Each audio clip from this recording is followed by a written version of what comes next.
সুপ্রিয় দর্শক আসসালামু আলাইকুম। রিফা রান্নার রেসিপি থেকে সবাইকে স্বাগতম। আজকের পর্বে তৈরি করে দেখাবো শুধুমাত্র আটা আর আলু দিয়ে খুবই সুন্দর একটি নাস্তার রেসিপি। এই নাস্তাটির উপরটা কিন্তু খুবই মুসমুসে আর ভেতরটা একদম নরম তুলতুলে।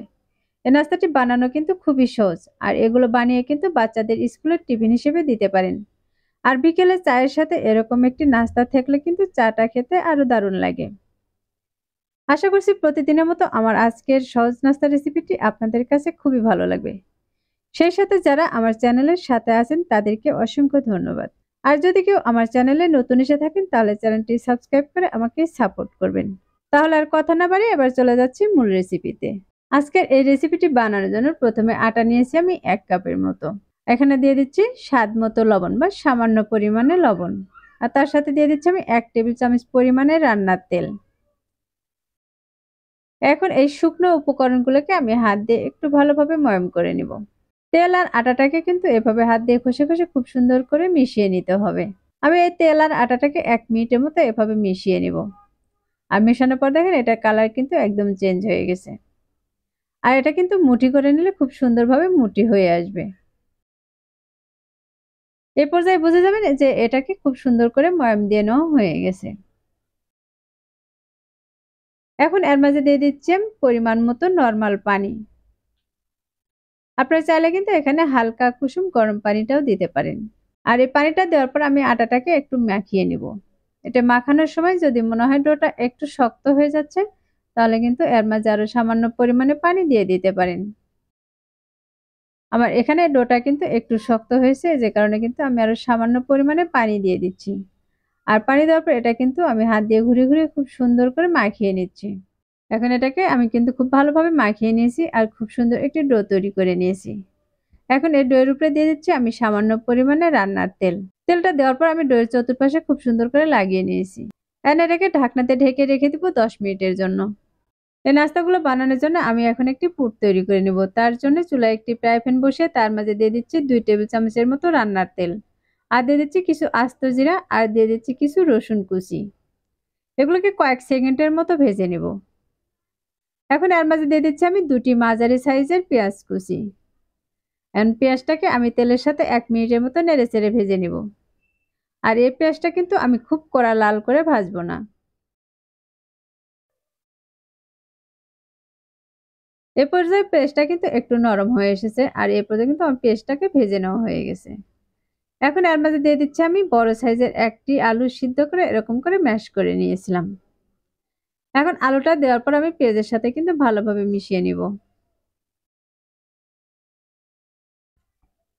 এখন এর মাঝে দিয়ে দিচ্ছি আমি ভাজা জিরের গুঁড়ো আর তার সাথে দিয়ে দিচ্ছি আমি ধনিয়া গুঁড়ো। এখানে কিন্তু আমি পরিমাণে খুব একটা বেশি নেইনি। তার সাথে দিয়ে দিচ্ছি হাফ চা চামচের মতো চিলি ফ্লেক্স আর দিয়ে দিচ্ছি কিছু ধনিয়া পাতা কুচি। এখন এই সবগুলোকে আমি আলুর সাথে খুব ভালোভাবে মিশিয়ে নিব। আর এগুলোকে কিন্তু আমি 1 মিনিটের মতো এভাবে ভেজে নিব। এখন এর মাঝে দিয়ে দিচ্ছি আমি স্বাদ মতো লবণ বা হাফ চামচেরও কিন্তু একটু কম পরিমাণে লবণ দিয়েছি। লবণটা দেওয়ার পর আমি আলুর সাথে কিন্তু মিশিয়ে নিব। এই সবগুলোকে মিশিয়ে কিন্তু আমি আরো 1 থেকে 2 মিনিটের মতো ভেজে নিয়েছি। আর এই পর্যায়ে কিন্তু এগুলো ভাজা হয়ে গেছে। এখন কিন্তু আমি একটি বাটিতে উঠিয়ে নিচ্ছি। আমি সবগুলো এখানে উঠিয়ে নিয়েছি। এবার যে ডোটাকে আমি ঢাকনা দিয়ে ঢেকে রেখে দিয়েছিলাম তার উপর থেকে ঢাকনাটাকে সরিয়ে নিচ্ছি। আর এটাকে হাত দিয়ে আমি একটু মথে নিচ্ছি। এগুলো দেখে কিন্তু বুঝতেই পারতেছেন যে আগের চেয়ে অনেকটাই কিন্তু এই ডোটা সফট হয়ে গেছে। তারপরে আমি এই ডোটাকে আরো 1 মিনিটের মতো এভাবে মথে নিয়েছি। এখন এই ডো থেকে আমি ছোট ছোট করে লেচি কেটে নিব। আমি এই 1 কাপ আটা থেকে 4টে লেচি কেটে নিচ্ছি। আর এখান থেকে 1টি লেচি আমি হাতে নিয়ে আবারও কিন্তু হাত দিয়ে চেপে চেপে একটু সমান করে নিচ্ছি। এখন এটাকে বোর্ডে নিয়ে নিব। বোর্ডে নিয়ে এটাকে বেশ কয়েকবার এরকম ডলে ডলে কিন্তু রোলের মতো বানিয়ে নিব। তারপর কিন্তু এটাকে আবারও গোল করে নিব।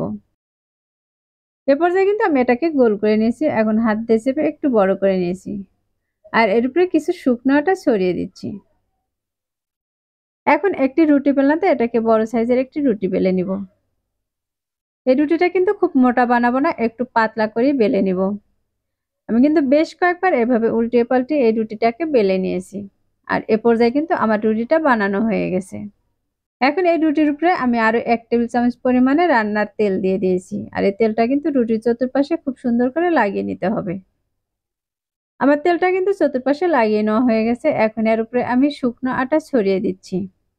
আপনারা চাইলে কিন্তু আটার পরিবর্তে কর্নফ্লাওয়ারটাও দিতে পারেন। আটাটাকে খুব সুন্দর করে আমি লাগিয়ে নিয়েছি। এখন এক পাশ থেকে এভাবে উঠিয়ে নিচ্ছি। আর একইভাবে কিন্তু এর উপরেও আমি সামান্য পরিমাণে তেল দিয়ে দিচ্ছি। তেলটা ভালোভাবে লাগিয়ে নেওয়া হয়ে গেলে এরপরে কিছু শুকনো আটা দিয়ে দিচ্ছি। এবার অপর পাশ থেকে আরেকটি ভাঁজ দিয়ে নিচ্ছি। আর এই ভাঁজের উপরে কিন্তু একইভাবে আমি আরো কিছু পরিমাণে তেল দিয়ে দিয়েছি। প্রতিটা ভাঁজে যদি এরকম তেল দেওয়া হয় আর আটাটা দেওয়া হয় তাহলে কিন্তু এর লেয়ারটা খুবই সুন্দর আসবে। আর প্রতিটা লেয়ারই কিন্তু খুবই মুচমুচে হবে। এবার এক পাশ থেকে আমি এভাবে মুড়িয়ে নিচ্ছি। এটাকে আমি কিভাবে মুড়িয়ে নিয়েছি তা কিন্তু দেখিয়ে দিয়েছি। এখন একটি চাকু দিয়ে আমি এটার মাঝ বরাবর কেটে নিব। আর দেখতে পাচ্ছেন এর মাঝের লেয়ারগুলো কতটা সুন্দর হয়েছে। এখন এর উপরে আমি আবারও কিছু শুকনো আটা দিয়ে দিচ্ছি। আর হাত দিয়ে চেপে কিন্তু এটাকে বড় করে নিতে হবে। আর একটি রুটি বেলাতে এটাকে কিন্তু আমি আবারও একটি রুটি বেলে নিব। আর এই রুটিটা কিন্তু খুব বড় বানাবো না, একটু ছোট সাইজের করে রুটি বেলে নিব। আর রুটিটা কিন্তু খুব একটা পাতলাও বানাবো না। আমরা রেগুলার যে রুটি পরাটা বানাই তার চাইতেও কিন্তু একটু মোটা করে বেলে নিতে হবে। এ পর্যায়ে কিন্তু এটা বেলে নেওয়া হয়ে গেছে। আর এর উপরে আমি যে আলুর পুরটা রেডি করে রেখেছিলাম সেখান থেকে কিন্তু ১ চামচের মতো আলুর পুর দিয়ে দিয়েছি। হাত দিয়ে একটু সমান করে নিয়েছি। এবার এটাকে ২ মাথাকে মুড়িয়ে নিচ্ছি। আমি এই রুটির চতুর্পাশ থেকে কিন্তু এরকম করে উঠিয়ে নিয়েছি। এবার মুখটাকে হাত দিয়ে চেপে চেপে বন্ধ করে নিব। আর এটাকে হাত দিয়ে চেপে একটু বড় করে নিব। এরপর যে আমার একটি কিন্তু রেডি হয়ে গেছে। আর একইভাবে কিন্তু সবগুলোকে বানিয়ে নিয়েছি। এখন এগুলো তেলে দিয়ে ভেজে নিব। চুলায় একটি ফ্রাই প্যানে তেল দিয়ে তেলটাকে একটু গরম করে নিয়েছি। আর এই গরম তেলের মাঝে কিন্তু আমি এক এক করে দিয়ে দিচ্ছি। এখানে যে কয়টি নাস্তা দিয়ে ভেজে নেওয়া সম্ভব হবে আমি সেই কয়টি কিন্তু দিয়ে দিব। এখন এই নাস্তাগুলোর উপরে আমি একটু গরম তেল উঠিয়ে দিচ্ছি। আর যখন এক পাশে একটু শক্ত হয়ে আসবে বা কালার চলে আসবে তখন কিন্তু এগুলোকে আমি উল্টিয়ে নিব। এগুলোকে আমি মিডিয়াম আঁচে ৩ থেকে ৪ মিনিটের মতো ভেজে নিব। আর এর মাঝে কিন্তু বেশ কয়েকবার এভাবে উল্টিয়ে পাল্টিয়ে ভেজে নিতে হবে। এগুলো বেশ কয়েকবার উল্টিয়ে পাল্টিয়ে ভেজে নিয়েছি। আর দেখেন এগুলোর গায়ে কিন্তু খুব সুন্দর একটি কালার চলে এসেছে। যখন নাস্তাগুলোর গায়ে এরকম বাদামি কালার বা গোল্ডেন কালার চলে আসবে তখন কিন্তু আমি একটি তেল ছাঁকনি দিয়ে উঠিয়ে নিব। আর একইভাবে কিন্তু আমি বাকিগুলোকেও ভেজে নিব। তাহলে দর্শক এই নাস্তাগুলো দেখে কিন্তু বুঝতেই পারতেছেন এই নাস্তাগুলো দেখতে কতটা সুন্দর হয়েছে আর কতটা লোভনীয় হয়েছে। এই নাস্তাগুলো কিন্তু ছোট থেকে বড় সকলেই কিন্তু খুবই পছন্দ করে। এখন এখান থেকে আমি একটি হাতে নিয়ে ভেঙে দেখিয়ে দিব এটা কতটা মুচমুচে হয়েছে। এটা ভাঙা দেখে কিন্তু বুঝতেই পারতেছেন এর উপরটা কিন্তু খুবই মুচমুচে হয়েছে আর ভিতরটা কিন্তু খুবই নরম। আশা করছি প্রতিদিনের মতো আমার আজকের রেসিপি আপনাদের কাছে খুবই ভালো লেগেছে আর সহজও লেগেছে।